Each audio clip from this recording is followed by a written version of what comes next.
Maya Mile claims I'm destroying the family, but she dictates everything in our lives, even what happens in our bedroom and how I run my marriage. When I first met Noah, I thought I was stepping into the life I had always dreamed of. He was everything I had imagined in a partner: handsome, caring, intelligent, and incredibly family-oriented. He had this undeniable charm, a calm presence that made everyone around him feel at ease.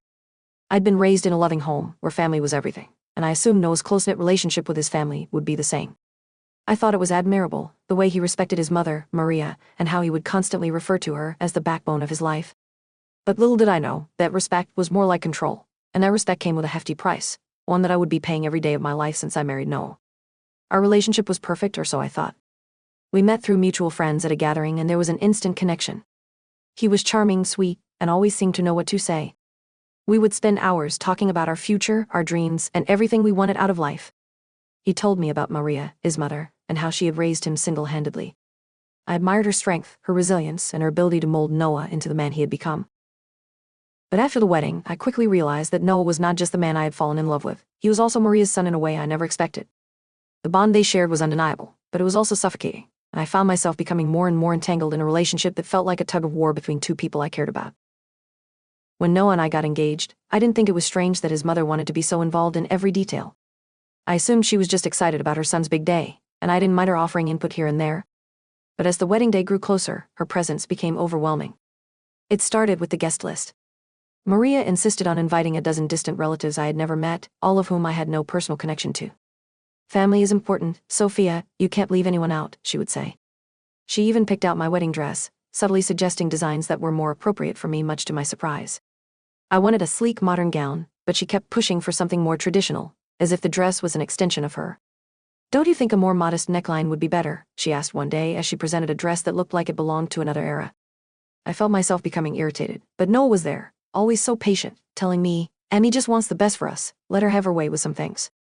I wanted to tell him that this wasn't just having her way anymore, it was her controlling every aspect of what was supposed to be our day, but I stayed silent, and then, the week of the wedding, something happened that still makes my stomach turn. I had chosen a beautiful red lipstick for my wedding day. It was bold, it was me, and I felt confident in it. But Maria had other plans. The night before the wedding, as I was preparing for bed, she knocked on my door with a concerned look on her face.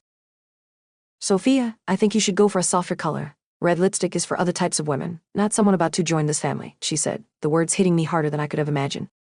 I tried to argue, but I like it, Maria, it's my wedding. She shook her head, her lips tight. "I know what's best, trust me, you'll look more elegant with a soft pink."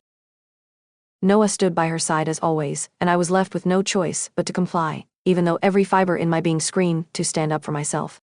The wedding was beautiful, of course, but underneath it all, I couldn't shake the feeling of being suffocated. It wasn't supposed to be like this. Moving in and the realization Noah and I had decided to move into his family home, right after the wedding. Maria had been insistent, saying it would be better for us to save money, and for Noah to spend more time with her while she was still able to manage everything at home. I'd been hesitant, but Noah reassured me it would only be for a few months. "Once Emmy gets used to us being together, we'll get our own place," he promised. At first, things seemed fine. We were married, we were living in a nice home, and I was still trying to adjust to the reality of marriage. But over time I began to realize that the dynamics of this household were far from ordinary. Maria's presence in our lives wasn't just constant, it was invasive. She would cook every meal, despite my attempts to step in and help. She would clean the house, even when I offered to do it. And when I would cook something for Noah, she would subtly criticize it. "I would have added more spice if I were you," she'd say, or, "This meat isn't as tender as I like it." It wasn't the helpful guidance I had expected. It was criticism disguised as advice, and it was suffocating. And then there was our bedroom. That, in particular, became a battleground. I remember the first time Maria walked in on Noah and me while we were just sitting on the bed, talking. She didn't knock. She didn't wait for an invitation. She simply barged in, as if she owned the place. "Noah, have you been eating your vegetables?" she asked, eyeing the snack Noah and I had been sharing. I looked at Noah, waiting for him to say something, to tell her that this was our space. But he didn't. He just smiled softly, as if to placate her. "Mom, we're fine. We're just relaxing," he said, his voice calm. But Maria didn't stop there. She would often walk into our room, even when we were trying to have private moments. She would sit on the edge of the bed and talk about her day, her concerns, or the family's issues as if we were all supposed to be part of the same conversation. Noah never seemed to mind. He just went along with whatever she said, always eager to make her happy. One afternoon, after a particularly grueling week of trying to adjust to life in this overbearing household, Noah and I were finally able to spend some time alone. We were sitting on the couch in our room, watching a movie, when the door to our room swung open. It was Maria, of course. "I don't understand why you two are always so distant," she said, her voice sharp.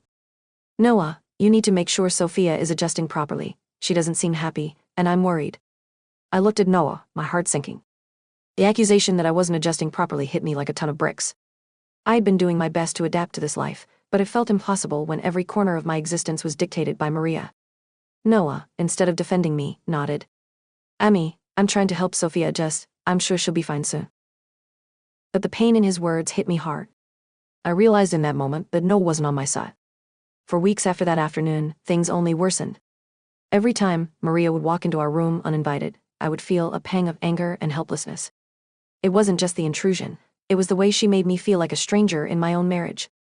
She'd ask about every little detail of our life together, whether we'd been eating properly, whether Noah was sleeping well, and most infuriating of all, whether we were having enough quality time. At first, Noah seemed to brush it off. He would give her a short answer, almost as though to appease her, then turn to me and apologize. "And he just worries," he would say, as if that made everything okay. But with each passing day, it felt less like worry and more like control.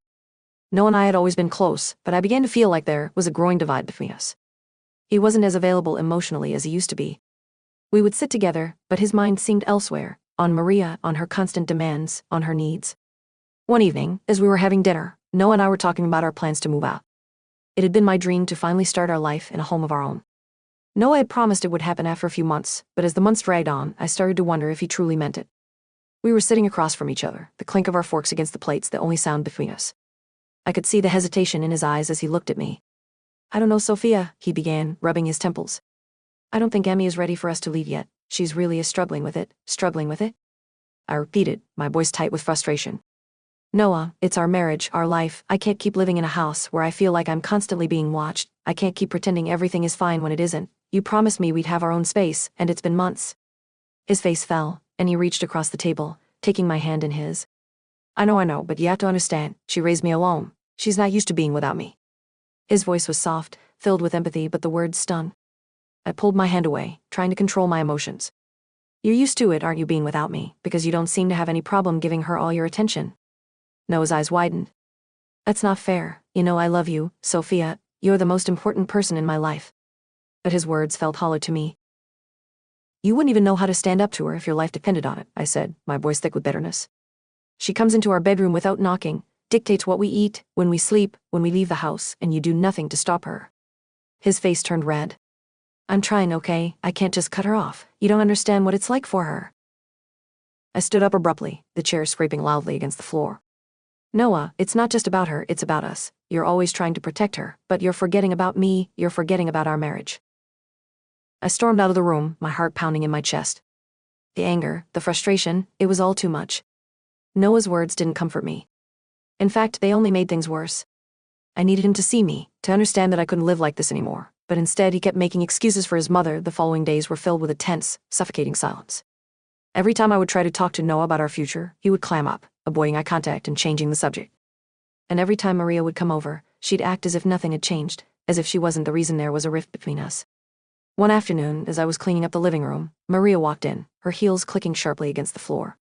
She didn't even knock, just barged in as usual. I was getting used to it by now, but the anger still bubbled up inside me. She had this way of acting like she owned the house, as if Noah's life was her life, as if I was the outsider in a family I had married into. "Sophia, you should try the new recipe I've been making for Noah," Maria said, her voice saccharine sweet. "I'm sure he'd love it." I forced a smile, trying to hide the bitterness. "I'm sure he would," I replied, trying to sound polite. Maria walked past me into the kitchen, completely ignoring the fact that I had already planned dinner. "Noah needs to eat healthier, don't you think?" she continued, her back turned to me. "You've been feeding him too much junk food lately?" My patience snapped. "I'm feeding him. I'm sorry, Maria. I didn't realize you were the one married to him." Maria froze, then slowly turned around, her face unreadable. "You know, I understand how difficult it must be for you," she said, her voice dangerously calm. "But if you want to keep Noah, you need to learn your place. Family comes first, and that includes me."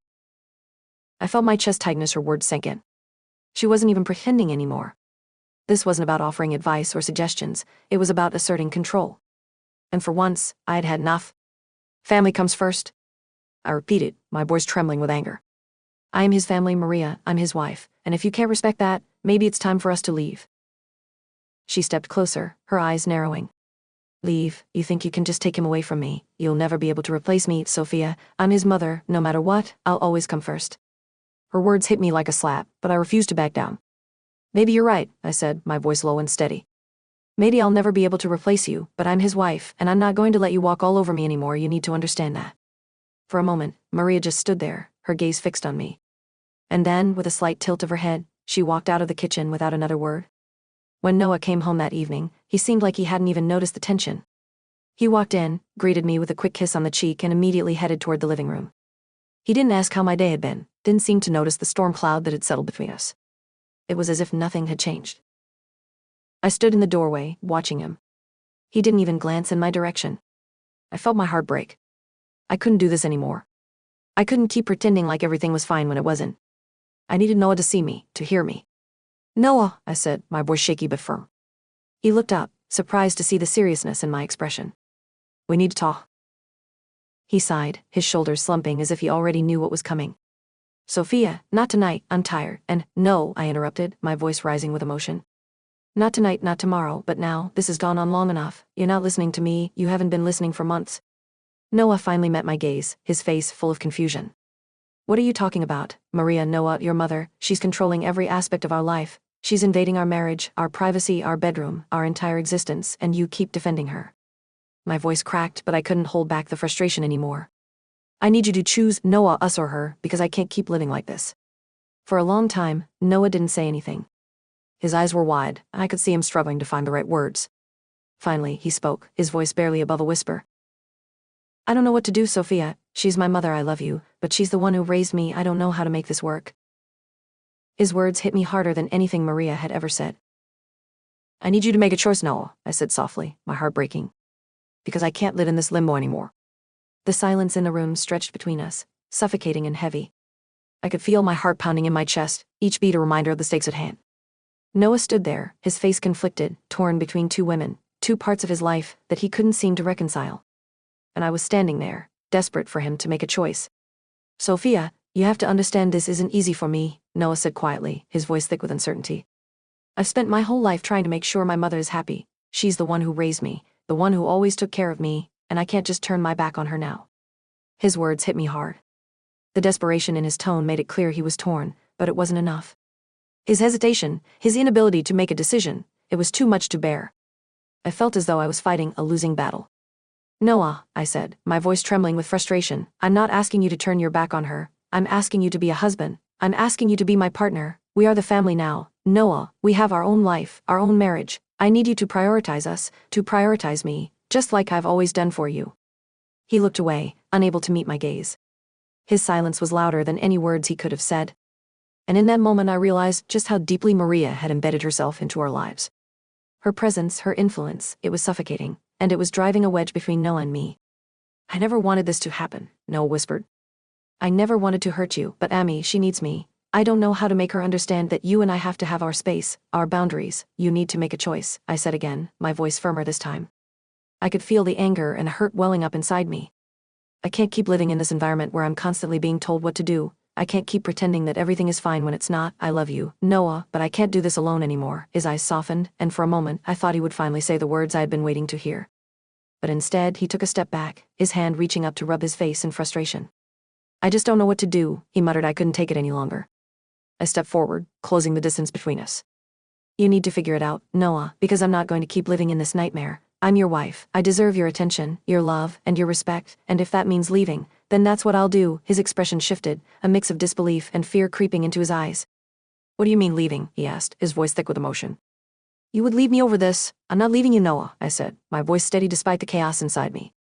I'm leaving her. I'm leaving the situation that's tearing us apart. And if you can't see that, if you can't make a choice, then maybe we don't belong together. There it was. The ultimatum I never wanted to give, but the one I had been forced into by the constant interference of his mother. My heart ached as I saw the realization hit Noah. He was a man caught between loyalty to the woman who raised him and the woman who had become his wife. But what about me? What about the woman standing before him, crying out for him to choose her? He stepped back, his eyes now wide with shock. Sophia, I didn't know it had gotten this bad. I shook my head, unable to hold back the tears any longer. It's been bad for a long time, Noah, and I've tried to be patient. I've tried to make it work, but every day, I feel more and more invisible in your life. You're so caught up in your mother's world that you've forgotten about me. You've forgotten about us. Later that night, after a tense and uncomfortable dinner, I knew that I had to face Maria. I couldn't just keep letting her have free reign over our lives, over our marriage. I had to confront her, even if it meant destroying whatever fragile semblance of a relationship I still had with Noah. I waited until after Noah had gone to bed. I could hear his steady breathing from the other room, but I couldn't shake the anxiety knotting in my stomach. This was it. The moment where everything would change. I found Maria in the living room, sitting in her usual spot on the couch, as if nothing had happened. She looked up as I entered, her expression unreadable. "Maria," I said, my voice as calm as I could manage, "we need to talk." She didn't respond at first, just looked at me with a cool gaze. I could tell she was trying to size me up, figure out what I was going to say. But I wasn't afraid anymore. I was done being scared. "What's going on, Sophia?" she finally asked, her voice measured. "Is Noah giving you trouble?" I almost laughed at the question, but I held my composure. "No, Maria, the problem isn't Noah, the problem is you." Her eyes narrowed. "What do you mean by that?" "I mean that you've been controlling every aspect of our lives. You've been in our marriage since day one, dictating what we do, what we eat, where we go. You've even invaded our privacy, and I'm done. I'm done letting you dictate how I live my life." Maria scoffed, her gaze never leaving mine. "You think I've been controlling? I'm just looking out for my son. I've always looked out for him, and I will continue to do so. You're lucky he chose you." Her words cut through me, each one a reminder of how deeply rooted her control was. "Lucky?" I repeated, my voice trembling with a mix of anger and disbelief. "I'm not lucky to be with Noah, Maria. He's not a prize to be won, he's my husband, and I've been nothing but patient with you with your constant interference, but no more. I'm his wife, and it's time you accepted that." Maria's lips curled into a smile, though it didn't reach her eyes. "You really think you can stand up to me, Sophia? You think you can take him away from me?" "I'm not trying to take him away from you," I said, my voice firm. "I'm just asking for the respect and space that a wife deserves." For a moment, there was silence. The tension in the room was thick, and I could feel my heart racing as I waited for Maria's response. Finally, she spoke, her voice cold and calculating. "If you think that Noah will choose you over me, you're sadly mistaken. I raised him, I am his mother, and no matter what you do, I will always come first." The next morning, I woke up to an empty bed. Noah had gone out for a walk, and I was left alone in the quiet house. I knew what I had to do, but I couldn't bring myself to face him just yet. I didn't know if I was ready to hear what he would say, whether he would choose me or his mother. The hours passed slowly, each minute stretching into what felt like an eternity.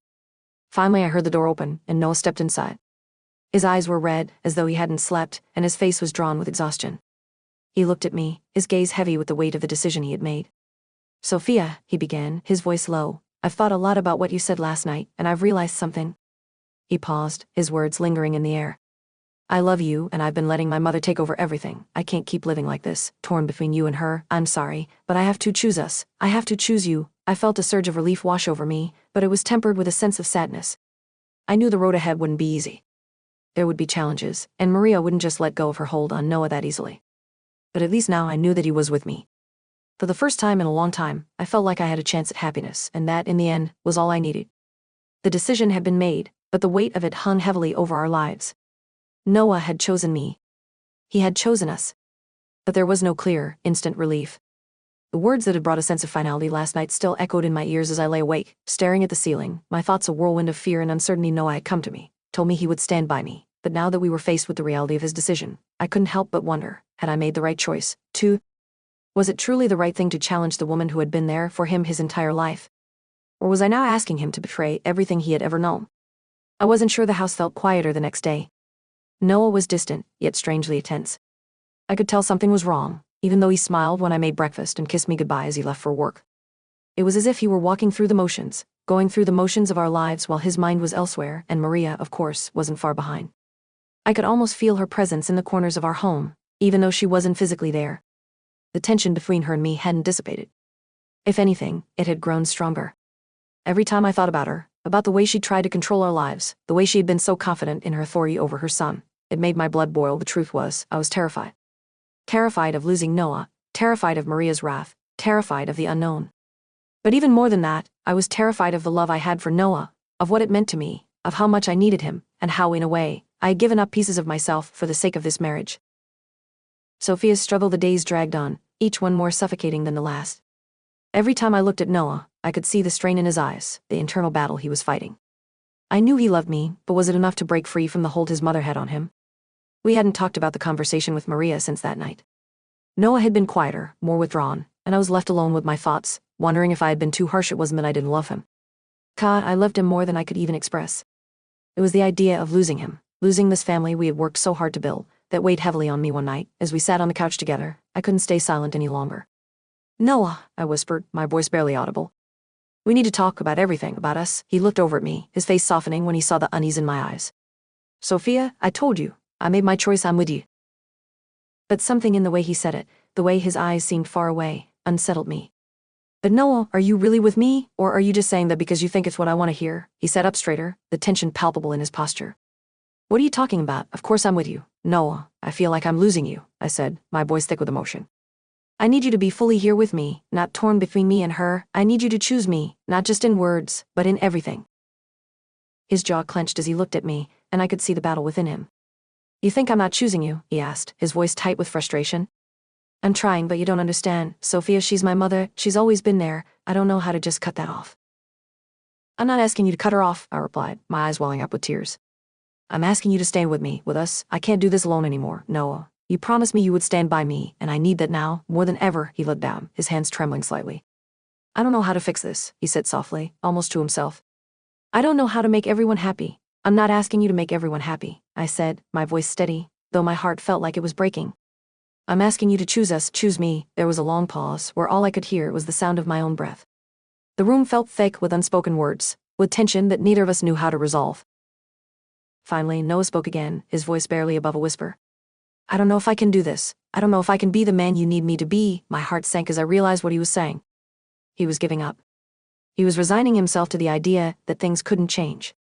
"You are the man I need you to be, Noah," I said, my voice breaking. "I've always believed in you. I just need you to believe in us." The next day, as if on cue, Maria showed up at our door again, her presence looming like a storm cloud. Noah had been distant, barely speaking to me the night before, and I knew he had been in contact with her. I could see it in the way he kept checking his phone, the way he flinched when her name appeared on the screen. I opened the door to find her standing there, her usual smile on her face, but it didn't reach her eyes. "Sophia," she said in her usual condescending tone. "Can we talk?" I didn't have the energy to fight her. I nodded, stepping aside to let her in. She walked past me with a haughty air, and I felt the familiar knot of tension form in my stomach. "I wanted to talk about the situation with Noah," she began, her voice smooth, calculated. "I know things have been difficult, but I think it's best if we all come to an understanding. I am his mother, and he will always have responsibilities toward me. You, as his wife, need to accept that." I stood there, trying to control my anger. "I don't need your permission, Maria," I said, my voice steady but cold. "Noah and I are family now. We don't need your approval to live our lives." She raised an eyebrow, unfazed by my words. "You think this is a game, don't you?" she said, her voice dripping with disdain. "You think you can just walk in here and take him away from me? You're wrong." I took a deep breath, trying to keep my composure. "I'm not taking him away from you, Maria. I'm asking him to be the man I need him to be. If that's something you can't accept, then that's your problem, not mine." Her lips curled into a smile, but there was nothing kind in it. "You'll never win, Sophia," she said, her words cold and final. "Noah will always be my son, and no matter how hard you try, you won't take that away from me." I stood my ground, feeling a surge of anger. "Maybe you're right," I said, my voice low and full of determination. "But I'm his wife, Maria, and I'm not going to let you control our marriage anymore." For a moment, we stared at each other in silence, and I could feel the tension between us crackling in the air. Maria finally broke eye contact and turned to leave, but not before she gave me one last parting shot. "You'll regret this," she said, her voice quiet but threatening. "I'm not going anywhere." When Noah came home that evening, I could see the unease in his eyes. He had been on the phone with Maria again, and I knew the weight of that conversation had left its mark on him. He was torn between the woman who had raised him and the woman who had become his partner. And I could feel it, the pull between us, the silent war that was being waged in his heart. "Sophia," he said quietly as he entered the room. "I need to talk to you." I nodded, the pit in my stomach deepening. "What is it?" "I don't know what to do anymore," he said, his voice strained. "Maria keeps calling me, telling me I'm abandoning her. She's threatening to cut me out of her life if I don't do what she says." The following weeks were a whirlwind of confusion, hurt, and the quiet kind of resolve that only comes when the heart has been through too much to ignore. Noah and I had been walking a fine line, tiptoeing between the fragility of our marriage and the relentless pressure of his mother's expectations. Every conversation felt like a battle, every quiet moment between us thick with unspoken words Noah had tried. I could see it in his eyes, the way he seemed to be searching for the right words, the right balance between being the son Maria had always known and being the husband I needed. But no matter how hard he tried, the weight of Maria's disapproval was always hanging over us. And then there was me, the woman who had once been so sure of her love for him, but now found herself questioning everything. Every day felt like a test, of my patience, of my love for Noah, and of my ability to fight for what I believed in. But in the midst of all this chaos, something began to change. It wasn't immediate or sudden, but slowly, like the first rays of morning light breaking through the darkness, Noah began to understand. It was one quiet evening, just a few days before our anniversary, when Noah finally spoke the words I had been waiting for. We were sitting on the balcony of our apartment, a comfortable silence stretching between us. The city lights sparkled in the distance, but I couldn't focus on anything but the man sitting next to me. Sophia, Noah said, his voice breaking the stillness. I've been thinking a lot about everything, about us, about how much I've hurt you by not choosing you sooner. I turned to look at him, unsure if I had heard him right. Noah, we don't need to keep rehashing this. We've been through this before. No, he said quickly, shaking his head. I mean it, I was blind, Sophia. I was so caught up in what I thought was my duty to my mother. I forgot about the woman I promised to love, honor, and cherish. I've been unfair to you, and I'm sorry. I'm truly sorry for making you feel like you weren't enough, like I didn't prioritize you. Tears welled up in my eyes as his words sank in. I'd waited so long to hear him say this, and yet now that he had, I couldn't help but feel the mix of relief and sadness. You've always been enough, Noah, I whispered, my voice breaking. But you weren't the man I needed you to be. I just wanted you to be with me, fully and completely. I am now, he said, his voice full of sincerity. I'm with you, Sophia, and I'm done living in the shadows of what my mother expects from me. I've made my choice. I choose you. I choose our life, our future. It was like a weight had been lifted from my chest. The tension, the constant fear of losing him, it all melted away. I reached out for him, and when he took my hand, it felt like we were finally on the same page, finally aligned. I love you, he said, his eyes soft and full of emotion. I know I haven't been the husband you deserve, but I promise I will be. I'll fight for us, every single day. But even with Noah's words resonating in my heart, I knew that Maria wouldn't let us go so easily. She had always been a force in his life, and I couldn't deny that a part of me was still afraid of what she might do. It was long before she made her move. One afternoon, I received a call from Noah's phone, but when I answered, it wasn't his voice that greeted me. It was Maria's. Sophia, she said, her tone cool and measured. I need to speak to you. I took a deep breath, knowing this wasn't going to be easy. Maria, we've talked about this. Noah and I are together now. You need to accept that. I don't have to accept anything, she replied sharply. You think you can just come in here and take him away from me? You think he'll be happy with you after all of this? Her words stung, but I stood firm. I don't want to take him away from you. I just want him to be with me fully. And if that means cutting ties with the unhealthy hold you have over him, then that's what needs to happen. There was a long silence on the other end, and I could almost hear her thinking. You think you won, don't you? No, Maria, I said quietly. This isn't about winning, it's about us. About Noah and me building a life together. If you love him, you'll let us do that. Finally, she spoke, her voice softer, but laced with something darker. I hope you realize what you're asking him to give up. He'll never be the same. We'll see, I said, my voice steady despite the fear rising in my chest. But he's already made his choice. When she hung up, I let out a breath I didn't realize I had been holding. The storm wasn't over, but Noah's decision was final. He had chosen me, and that was all that mattered. Our anniversary came a few days later, and by then, the tension between us had dissolved. We spent the evening together in the city, walking through the streets, hand in hand. The way Noah looked at me that night, with so much love in his eyes, made me feel like everything was finally falling into place. As we sat down at a cozy restaurant overlooking the lights of the city, Noah looked at me with a serious expression. Sophia, he said softly, I've been thinking a lot about our future, I smiled, taking his hand in mine. What are you thinking? I want to build a life with you, Sophia, a life where we make our own choices, without anyone else's influence, just you and me, together. I want to start a family with you. I want to grow old with you. Tears blurred my vision as I smiled at him, overwhelmed by the depth of his words. You mean it? I'd never meant anything more in my life, he said, his voice full of emotion. I want to be the husband you deserve, the man you can count on. From this moment on, it's just us, no more interference, no more doubts, just love. And with that, I knew that no matter what came next, no matter the challenges we would face them together. There would be no more distractions, no more outsiders trying to pull us apart. It was just us, Noah and me. We spent the rest of the evening celebrating, and when we returned home, Noah took me in his arms, kissing me gently, softly, as if the world outside had faded away. For the first time in a long time, I felt at peace. We were home months past, and life slowly began to settle into a rhythm. Maria, though still present in Noah's life, had begun to respect the boundaries we had set. It wasn't perfect, but it was enough. Noah and I continued to grow closer, and the wounds of the past began to heal. We started planning for the future, traveling, buying a home, talking about children. The dreams we once shared in hushed conversations now became a reality. One evening, as we sat on the porch of our new home, watching the sun set over the horizon, Noah turned to me, his face filled with contentment. You know, I don't think I could ever thank you enough for staying with me, he said quietly. For believing in us, I smiled, squeezing his hand. You didn't have to do anything special, Noah. I've always believed in us. We just needed to fight for what we knew we had. And with that, we both knew that no matter what life had in store, we were ready. We had made it through the hardest part, together. And now, the world was ours to explore. As the sun dipped below the horizon, I leaned my head on his shoulder, feeling more at peace than I had ever been. In the end, love had won. It always would.